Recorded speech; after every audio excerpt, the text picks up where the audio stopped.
Assalamualaikum Pak Bambang, Dokter Bambang, saudara saya ya. Saya orang yang paling mencintai, mengasihi, menyayangi Pak Bambang, Nur Sena dan jemaat semuanya.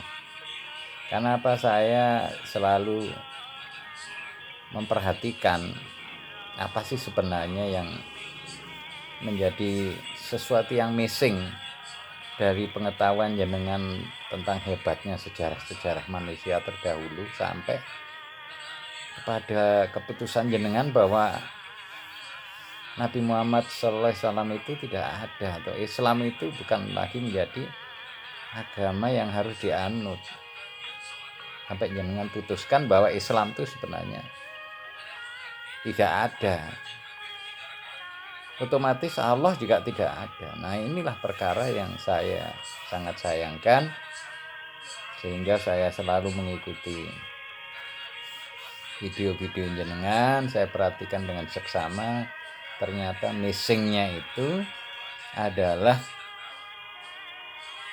memang sulit sekali untuk kita mau melepaskan sesuatu yang sudah kita pelajari bertahun-tahun dengan penuh pengorbanan. Kita harus tanggalkan, kita harus tinggalkan, kita tidak gunakan. Ini yang menjadi kesulitan, sehingga walaupun jenengan itu tahu tentang kebenaran Islam, kebenaran Nabi Muhammad SAW, kebenaran Al-Quran itu, kalau tidak mau berjuang lagi untuk meninggalkan yang sudah jenengan pelajari selama bertahun-tahun, seperti bagaimana kisah dari Nabi Isa diangkat ke atas langit, ini kan sesuatu yang orang mempelajarinya juga. Nah, orang-orang yang mempelajari dengan menggunakan akal pikiran bisa jadi menerima dan bisa juga malah menolaknya, akhirnya memutuskan sebagai perkara yang sulit diterima oleh akal. Padahal di dunia ini hampir seluruh benda-benda yang kita lihat ini itu sudah tidak sejalan dengan akal pikiran manusia. Coba bayangkan, asalnya dari setetes air mani bisa menjadi seperti kita, bisa bicara, bisa menyanyi, bisa berjalan, bisa berlari, main bola dan sebagainya, dari setetes air mani.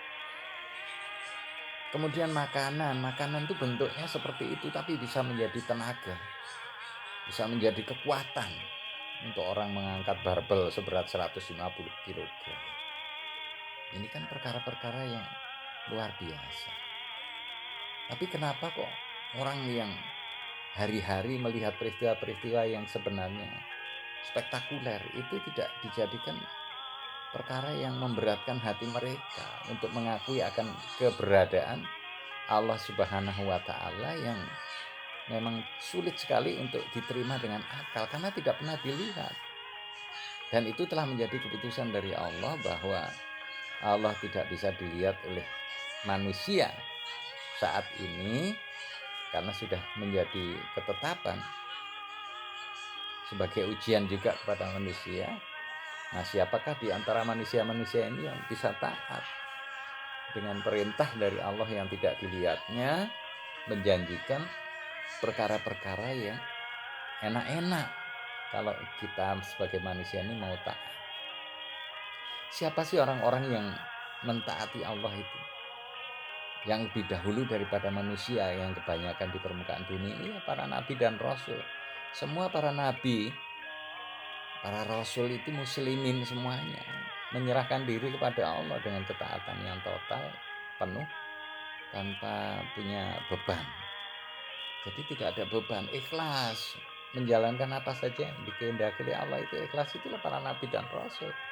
Muslimin, menyerahkan diri sepenuhnya, mau dibawa ke utara ya mau dibawa ke selatan, ke timur, ke barat, kemanapun, sampai dengan segala penderitaan para nabi dan rasul itu mengalaminya. Tapi beliau-beliau itu karena sudah menyerahkan diri kepada Allah dengan sepenuh hati, keikhlasan hati, ya bahagia saja. Betapa banyaknya para nabi dan rasul yang dibunuh oleh bangsa Israel. orang Yahudi, orang-orang sebelumnya itu. Nabi Nuh dilempari batu, Nabi Ayub dihina-hina karena dalam keadaan seperti itu, penyakitan tak sembuh-sembuh. Kemudian Nabi Yusuf juga begitu, dibuang ke dalam sumur, dijadikan budak, kemudian terhina dengan berbagai macam keadaan. Nabi Daud pun, Nabi Musa pernah hidup enak dalam istana, kemudian terlunta-lunta selama 10 tahun.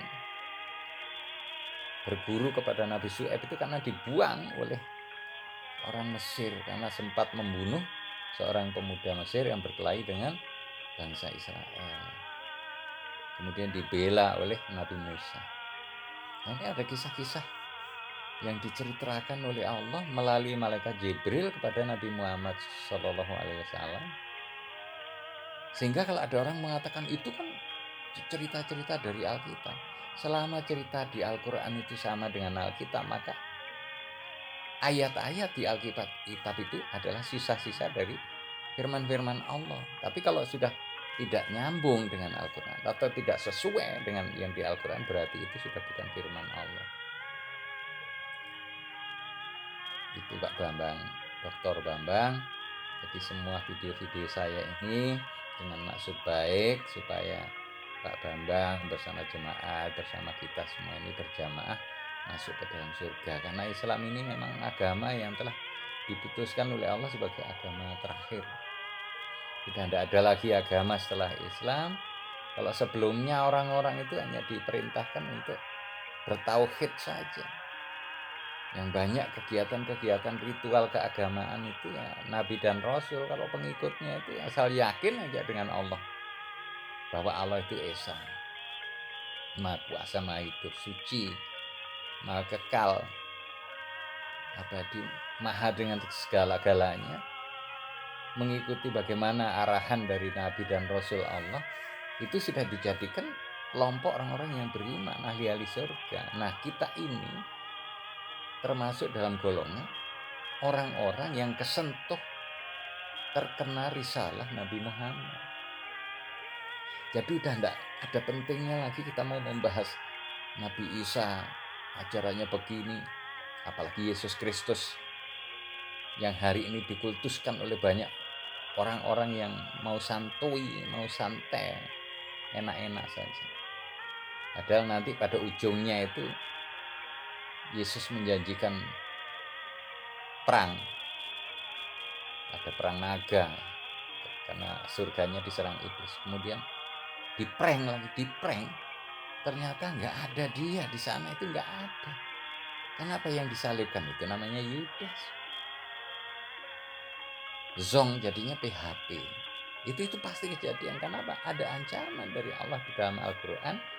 Innalladzina kafaru min ahlil kitab wal musyrikin fi nari jahannam khalidina fiha ulaika hum syarrul bariyah. Sesungguhnya orang-orang yang beriman dari ahli kitab dan orang-orang musyrik. Ahli kitab itu ya yang megang Zabur, Taurat, Injil, disebut oleh Allah sebagai ahli kitab. Dan orang-orang musyrik itu yang tidak memegang ketiga-tiga kitab ini. Itu semua mereka itu akan dimasukkan dalam neraka jahanam. Karena apa? Mereka ini seburuk-buruk makhluk. Bagaimana tidak buruk melihat orang Islam sibuk beribadah 5 kali, sementara mereka santai-santai, maunya mereka seenak-enaknya. Kemudian berusaha untuk menghibur diri, mencocok-cocokkan antara kebenaran dengan pembenaran, tapi mereka tidak paham atau tidak mau tahu. Nah, inilah perkara yang sangat membahayakan, Pak Bambang. Jadi dengan saya ajak diskusi ini sudah tidak usah bahas lagi tentang misteri Mi'raj Nabi Isa. Itu semua adalah program Allah supaya manusia mengetahui bahwa Allah Maha Kuasa.